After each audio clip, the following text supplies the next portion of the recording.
일반 기상압, 고저기압. 일기도를 보면 수많은 등압선들과 고기압, 저기압이 표시된 것을 볼 수 있습니다. 이런 고기압과 저기압들을 굳이 일기예보를 위한 일기도에 표시하는 이유는 해석의 편의를 위해서이기도 하지만 그만큼 고기압과 저기압이 지상기상에 많은 영향을 주기 때문일 것입니다. 예컨대 간혹 일기예보를 보면 온대 저기압에 의해 차가운 시베리아 고기압의 영향으로와 같은 어구들을 볼 수 있는데요. 이런 어구들을 통해 알 수 있듯이 일기의 해석과 예보에는 주변 고기압과 저기압의 영향을 고려하는 것이 중요합니다. 이번 차시에서는 고기압과 저기압의 종류에는 무엇이 있는지, 그리고 각각의 특징은 무엇이며 지상기상에 어떤 영향을 주는지를 알아보도록 하겠습니다. 이번 학습을 통해 여러분은 고기압과 저기압에 대해 설명할 수 있으며 다양한 종류의 고기압과 저기압의 특징을 비교할 수 있고 고기압과 저기압의 분포에 따라 변하는 기상에 대해 설명할 수 있을 것입니다.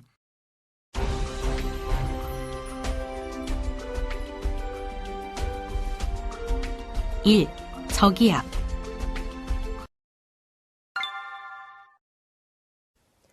저기압이란 주위보다 기압이 낮은 영역을 의미합니다.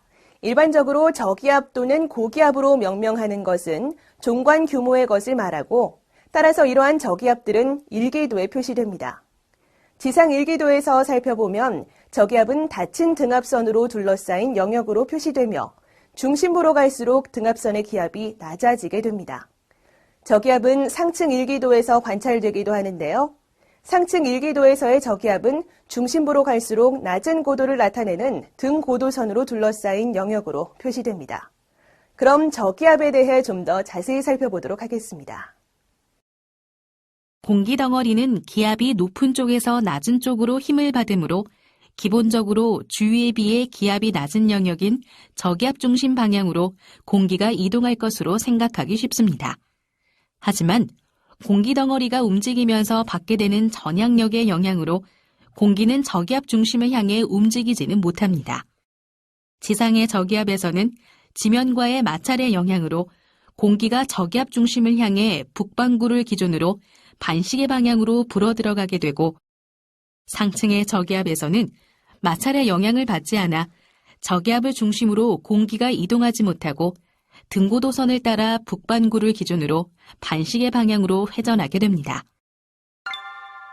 지상에서 발달한 저기압의 경우 공기가 중심부로 이동해 들어오므로 모여든 공기로 인해 순식간에 저기압 중심부의 기압이 높아져 저기압이 소멸하게 되는데요. 이때 지상에서 저기압이 지속적으로 발달하기 위해서는 중심부로 수렴한 공기가 빠져나와야 합니다. 그 역할을 하는 것이 바로 상승기류입니다. 일반적으로 지상에서 저기압이 발달하는 경우 항상 상승기류가 그 중심부에 발달해 있는데 지상 저기압의 존속을 위해서는 지상에서 저기압 중심으로 수렴한 공기가 상승기류를 통해 상층의 대기로 이동한 후 상공에서 발생하는 과정이 필수적으로 일어납니다.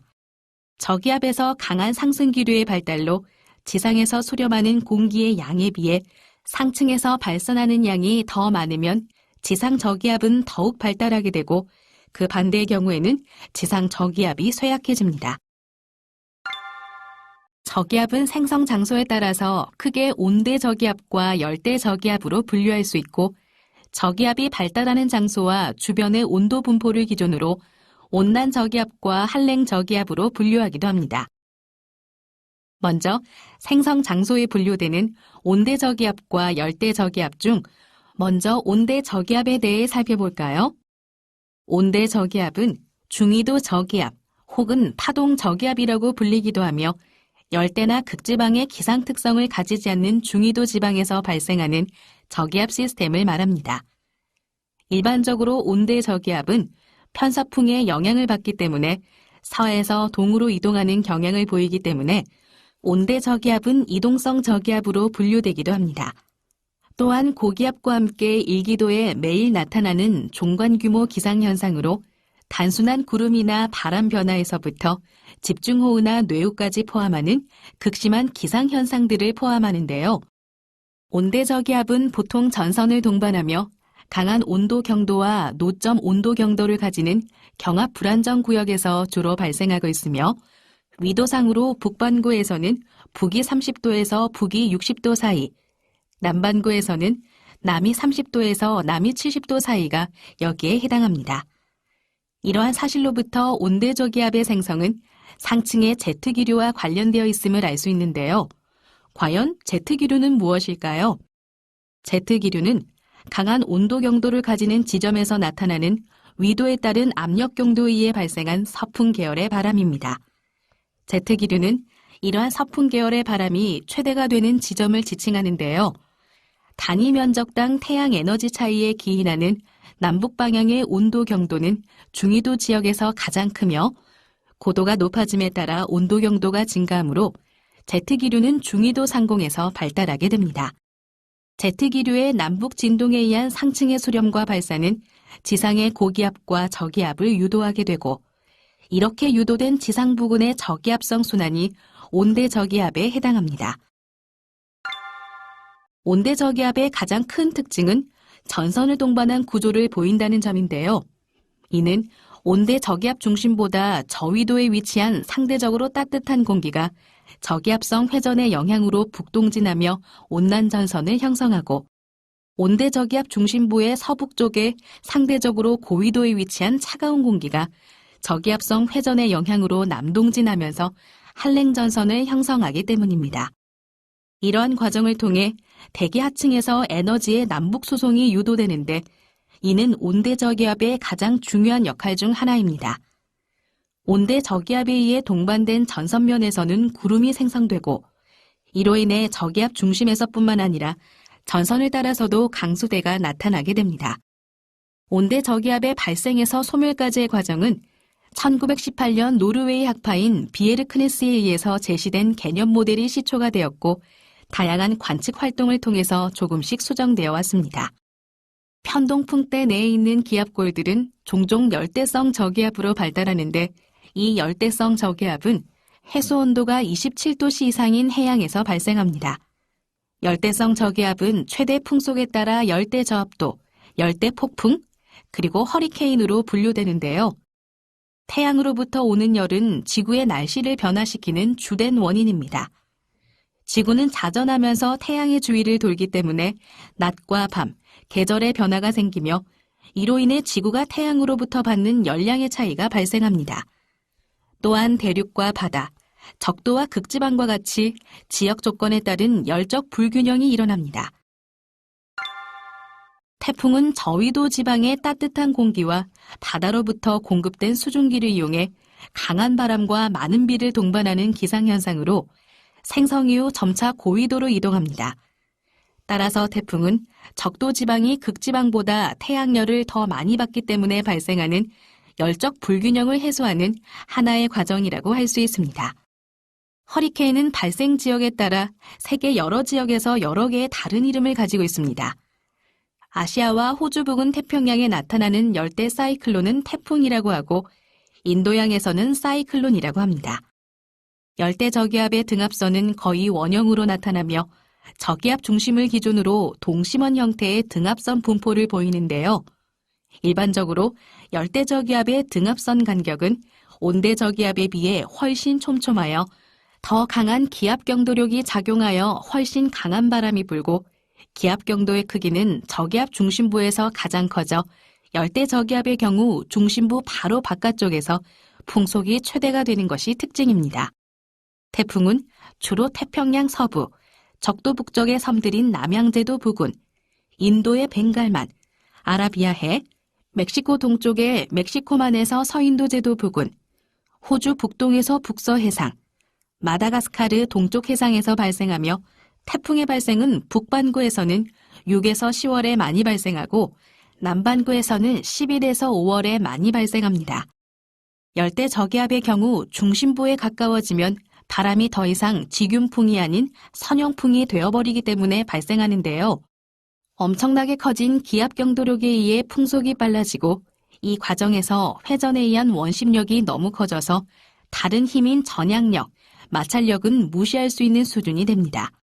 이 상태에 다다르게 되면 열대 저기압 중심으로부터 특정한 거리에서는 기압 경도력과 원심력이 평형을 이루는 상태가 되어 바람이 등압선에 나란하게 불게 되고 외부로부터 해당 지점 안쪽인 저기압 중심 방향으로의 공기 유입을 차단하게 되고 이에 따라 열대 저기압의 가장 중심부에는 눈이 생성되어 바람이 거의 불지 않는 수에서 수십 킬로미터 지름의 구간이 만들어지게 되는 것이죠. 태풍의 눈으로 진입하지 못한 공기 덩어리들은 태풍의 눈 주위로 빙빙 돌면서 상승한 후 상공에서 발산하며 태풍의 눈에서는 약한 하강 기류가 발달하고 이로 인해 구름이 거의 발달하지 못합니다. 또한 태풍의 눈 바로 주변부에서는 강한 상승 기류의 발달로 인해 두꺼운 정난운으로 이루어진 벽이 형성되는 모습을 볼 수 있습니다. 온난 저기압과 한랭 저기압은 저기압이 발달하는 인근에서 나타나는 기온의 수평 분포에 따라 분류한 것입니다. 온난 저기압은 중심에서 따뜻하고 주위에서 대칭적으로 차가운 기온 분포를 보이며 발달한 저기압을 일컫습니다. 이러한 온난 저기압은 저기압 성질이 상층으로 갈수록 점점 약해져 높은 상공에서는 오히려 고기압이 되기도 합니다. 따라서 온난 저기압은 비교적 낮은 고도까지만 유지된다고 하여 키 작은 저기압이라고 부르기도 하는데요. 대표적인 온난 저기압으로는 여름철 대륙 위에서 발달하는 시베리아 저기압이 있습니다. 반면 한랭 저기압은 중심에서 차갑고 주위에서 상대적으로 따뜻한 기온 분포를 보이며 발달한 저기압을 일컫습니다. 한랭 저기압은 상공으로 갈수록 더 강한 저기압의 성질을 보이며 키 큰 저기압이라고 부르기도 하는데요. 대표적인 한랭 저기압으로는 알류샨 저기압과 아이슬란드 저기압이 있습니다.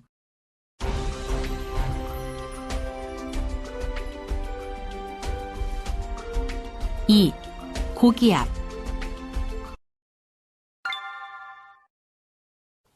고기압이란 무엇일까요? 고기압은 주위보다 기압이 높은 영역을 의미합니다. 지상 1기도에서 고기압은 닫힌 등압선으로 둘러싸인 영역으로 표시되며 중심부로 갈수록 등압선의 기압이 높아지게 됩니다. 상층 1기도에서의 고기압은 중심부로 갈수록 높은 고도를 나타내는 등고도선으로 둘러싸인 영역으로 표시됩니다. 그럼 고기압에 대해 좀 더 자세히 살펴보도록 하겠습니다. 공기 덩어리는 기압이 높은 쪽에서 낮은 쪽으로 힘을 받으므로 주위에 비해 기압이 높은 영역인 고기압 중심으로부터 바깥쪽으로 공기가 이동할 것으로 생각하기 쉽습니다. 하지만 저기압에서와 마찬가지의 이유로 실제 고기압에서의 공기의 움직임은 그렇지 않습니다. 지상의 고기압에서는 지면과의 마찰의 영향으로 공기가 고기압 중심을 향해 북반구를 기준으로 시계 방향으로 불어나가게 되고 상층의 고기압에서는 마찰의 영향을 받지 않아 고기압 중심으로부터 바깥쪽으로 공기가 이동하지 못하고 등고도선을 따라 북반구 기준으로 시계 방향으로 회전하게 됩니다. 지상에서 발달한 고기압의 경우 공기가 중심부로부터 바깥쪽으로 이동해 나가므로 다른 기작이 없다면 빠져나간 공기로 인해 순식간에 고기압 중심부의 기압이 낮아져 고기압이 소멸하게 됩니다. 따라서 지상에서 고기압이 지속적으로 유지되기 위해서는 중심부에서 발산한 공기를 지속적으로 메꿔줘야 하는데 그 역할을 하는 것이 하강기류입니다. 일반적으로 지상에서 고기압이 발달하는 경우 항상 하강기류가 그 중심부에 발달해 있고 고기압이 분포하게 되면 하강기류를 따라 움직이는 공기 덩어리들이 단열 압축하여 구름이 생성되지 않고 맑은 날씨를 보이게 됩니다. 더불어 고기압의 경우 저기압에 비해 일반적으로 기압 경도력이 약하게 작용하여 등압선 사이의 간격이 넓어 바람의 세기가 약한데요. 특히 고기압 중심에서는 바람의 세기가 매우 약합니다. 고기압의 경우 저기압보다 움직임이 느리며 고기압에 영향을 받을 때의 날씨 변화는 그리 급격하게 일어나지 않습니다. 또한 꼭 상승기류가 발달하지 않더라도 지표면의 가열에 의한 기주, 즉 공기기둥의 팽창이나 냉각에 의한 기주의 수축에 의해서도 발달할 수 있습니다. 고기압은 크게 정체성 고기압과 이동성 고기압으로 분류되며 수평온도 분포에 따라 온난 고기압과 한랭 고기압으로 분류되기도 합니다. 그럼 하나씩 자세히 알아볼까요? 고기압은 한 장소에서 거의 이동하지 않고 발달하는 수평 규모가 매우 큰 정체성 고기압과 주로 중위도 지방에서 편서풍 파동에 대응하여 상당한 속도로 동쪽으로 이동하는 수평 규모가 상대적으로 작은 이동성 고기압으로 분류할 수 있습니다. 정체성 고기압은 대규모의 지형이나 해륙 분포에 대응하여 나타나는 것이 일반적인데요. 예컨대 겨울철 우리나라에 영향을 주는 시베리아 고기압이나 여름철 우리나라 근처까지 확장하여 영향을 주는 북태평양 고기압이 이에 해당합니다. 겨울철에는 대륙에서 고기압, 해양에서 저기압이 형성되는 반면 여름철에는 해양에서 고기압이, 대륙에서 저기압이 형성됩니다. 겨울철에 발달하는 시베리아 고기압의 경우 지표면에서 발생하는 강한 복사 냉각으로 인해 지면에 접하는 공기가 차가워져 밀도가 커지고 그 무게만큼 주위보다 기압이 높아지며 형성되는데요. 최근에는 상층 관측 기술의 발달로 시베리아 고기압의 발달을 상공에서 발달한 장파의 영향으로 설명하기도 합니다. 극에서의 차가운 공기가 파동의 골을 따라 저위도로 공급되면서 지상기압을 높여 고기압을 형성하는 데 도움을 주게 되는데요. 북태평양 고기압은 10에서 3월에 명료하게 나타나며 특히 12에서 2월 동안은 유라시아 대륙의 대부분이 시베리아 고기압으로 덮여 있습니다. 반대로 시베리아 고기압의 평균적인 중심은 몽골에 있으며 10에서 3월 장기간에 걸쳐 대륙 위에서 움직이지 않고 주변의 기상에 영향을 미칩니다. 다음으로 여름철에 발달하는 북태평양 고기압의 경우에 대해 알아보겠습니다. 여름철 강화되는 해들리 순환의 영향으로 아열대 지방에서 하강 기류가 발달하고 이로 인한 공기 덩어리의 단열 승온으로 발달하게 됩니다. 북태평양 고기압은 주로 여름철에 발달하며 고기압 중심은 대체로 3개 정도의 위치인 일본 남동쪽의 오가사와라 제도, 북태평양 중앙부, 하와이 제도 북쪽 해역에서 발달하지만 월평균 기압 분포를 보면 하나의 큰 고기압으로 나타납니다. 우리나라 주변에 영향을 주는 정체성 고기압에는 오호츠크의 고기압도 있습니다. 이 오호츠크의 고기압은 일반적으로 3에서 10월에 발달하고 6에서 7월에 가장 또렷이 성장하며 한겨울에도 확인되는 경우가 종종 있습니다. 오호츠크의 고기압은 시베리아 고기압이나 북태평양 고기압에 비해서는 그 크기가 크지 않으며 정체 기간도 길지 않으며 연별 출현 빈도나 발달 강도가 일정하지 않아 어떤 해에는 강하게 발달하여 오랜 기간 지속되는 경우도 있으나 거의 나타나지 않는 해도 있습니다. 또한 북태평양 고기압과 다르게 열대성 해양 기단이 아닌 냉습한 해양성 한대 기단에 속하지만 북태평양 고기압과 함께 초여름 우리나라의 장마 전선을 형성하는 것으로 알려져 있습니다. 중위도 지방에서 발달한 고기압은 중위도에서 나타나는 중위도 저기압과 함께 나타나는 것이 일반적인데요. 이렇게 나타난 중위도 고기압과 저기압은 하루에 약 10도 정도 동쪽으로 이동하는데 이는 대략 10m/s에 대응하는 속력입니다. 그리고 중위도 지역에서 대략 일주일을 주기로 주기적으로 날씨를 변동시키는 것이 바로 이 중위도 저기압과 중위도 고기압입니다. 이러한 이동성 고기압은 한대 전선과 관련되어 있으며 중위도 지역의 빠른 기상 변화에 관여합니다. 편서풍대 내에서 발달하는 이동성 고기압은 온난형과 한랭형이 결합된 형태를 보입니다. 이동성 고기압의 경우 정체성 고기압과 다르게 고기압 중심에 대해 비대칭적인 기온 분포를 보이는 것이 대표적인 특징입니다.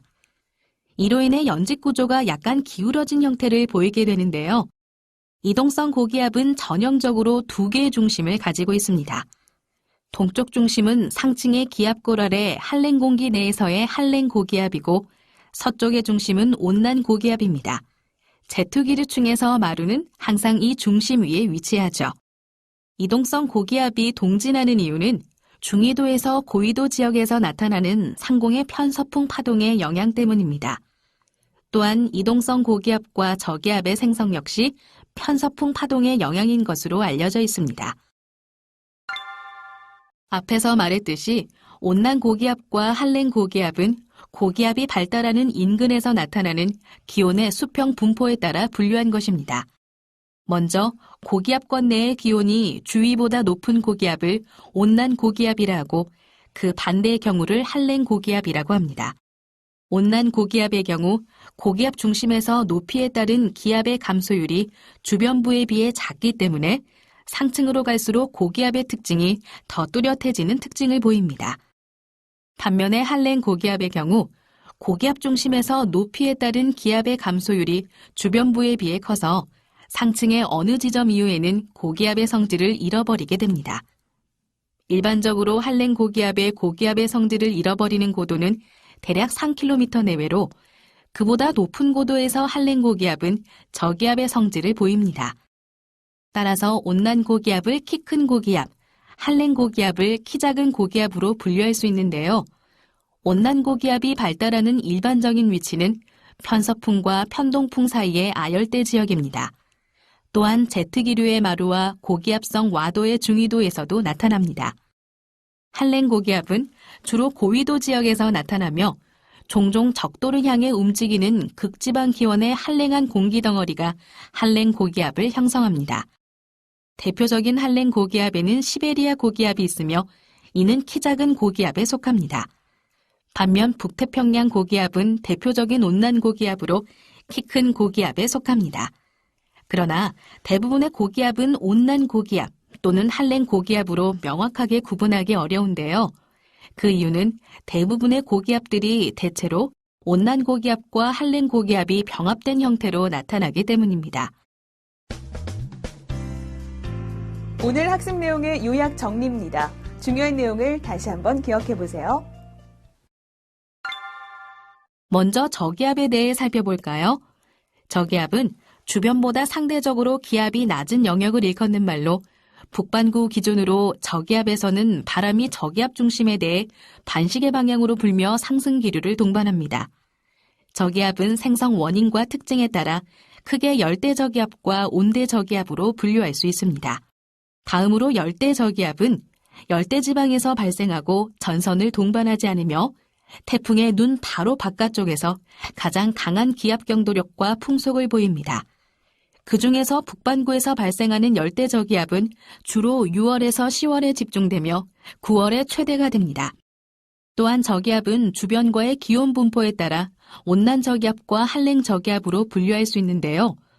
온난 저기압은 저기압대의 온도가 주변부에 비해 높은 저기압으로 키 작은 저기압이라고 하며 상층에서는 저기압의 성질을 잃습니다. 대표적인 온난 저기압으로는 시베리아 저기압이 있습니다. 다음으로 한랭 저기압은 저기압대의 온도가 주변부에 비해 낮은 저기압으로 키 큰 저기압이라고도 하며 상층에서 저기압의 성질이 더 뚜렷해집니다. 대표적인 한랭 저기압으로는 알류샨 저기압과 아이슬란드 저기압이 있습니다. 이번에는 고기압에 대해 알아볼까요? 고기압은 주변보다 상대적으로 기압이 높은 영역을 일컫는 말로 크게 이동성 고기압과 정체성 고기압으로 분류할 수 있습니다.